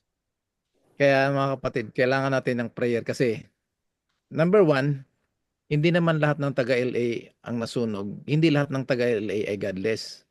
Saka yung comment ng humingi na nga ng apology, public apology. Pero yung comment na yon, hindi niya sinasabi na walang Diyos. Inaano niya kasi yung mga nanalo, parang hindi man lang nag-acknowledge na walang Diyos. The Diyos. Ay comedian siya, entertainer. So yun ang binigay niya na comment. Na wala man lang, zero man lang ang the creator of the universe. Oh, ngayon, pag i-apply natin yan na sinunog ng Diyos yung LA dahil nag-comment siyang ganon, rinidos na naman natin ang Diyos na sobra pa sa pagkasiloso sa pagkaselos ng tao. Kaya malungkot na ang mga taong dapat magpakilala sa Diyos, lumalabas na tayo mismo ang hindi pa talaga nakakakilala sa Diyos. So, mga kapatid, dito sa study natin, isama natin sa prayer yung mga victims ng hindi talaga natin sila pwedeng ma-judge. Actually, ang tina-charge natin ang Diyos eh.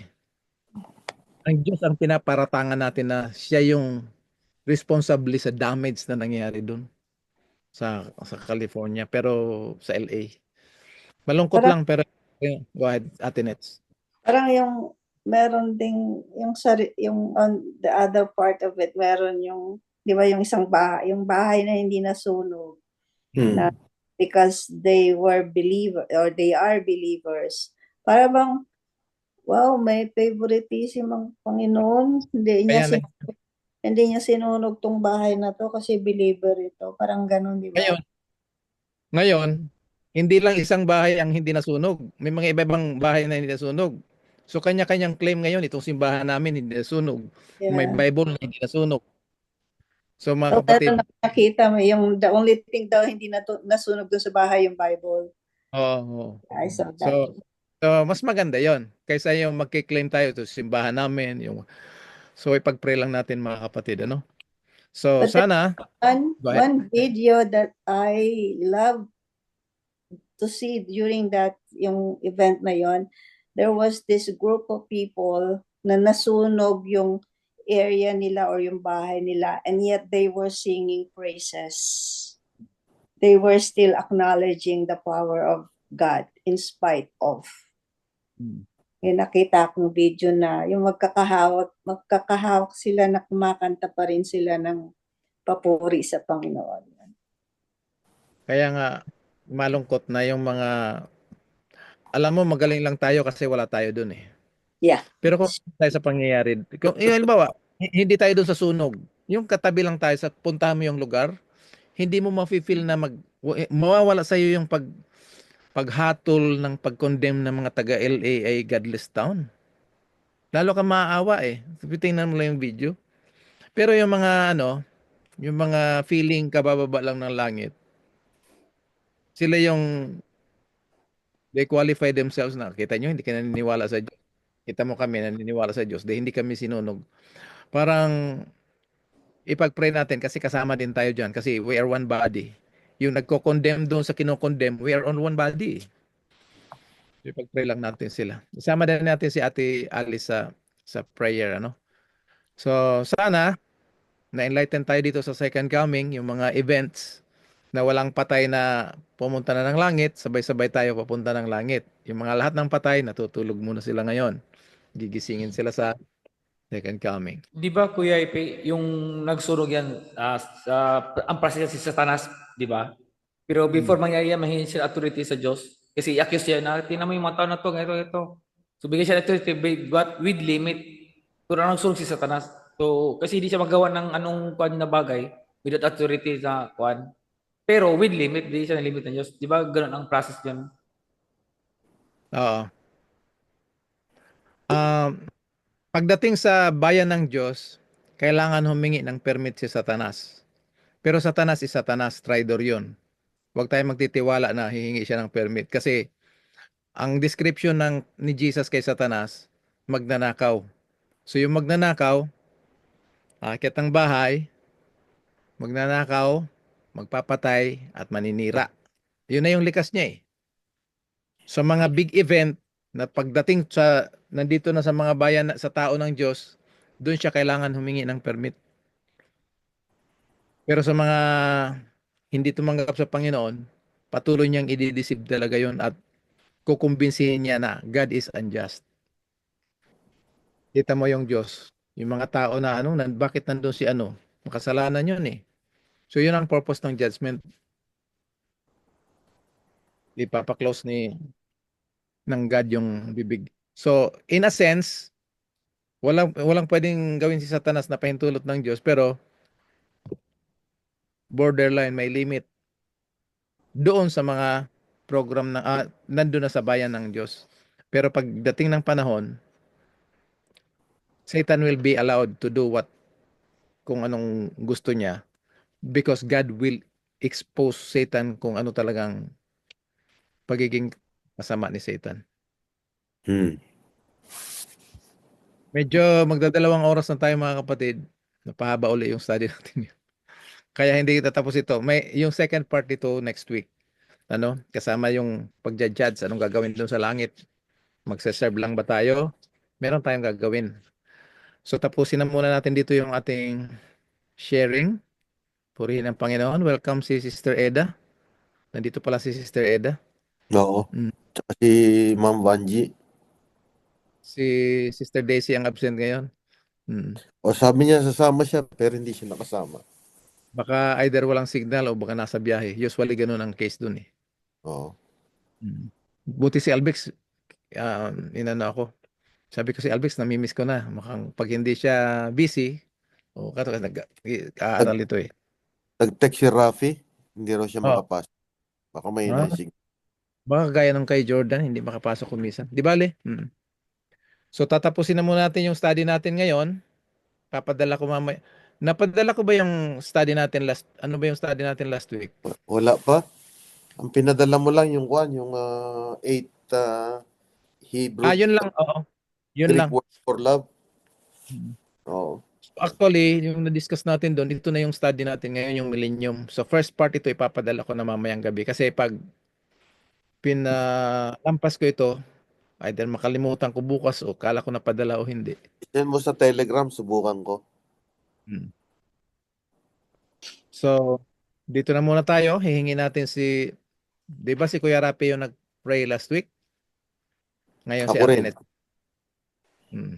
Ako naman na magba-volunteer kay Ate Nets kasi namimiss ko na yung prayer.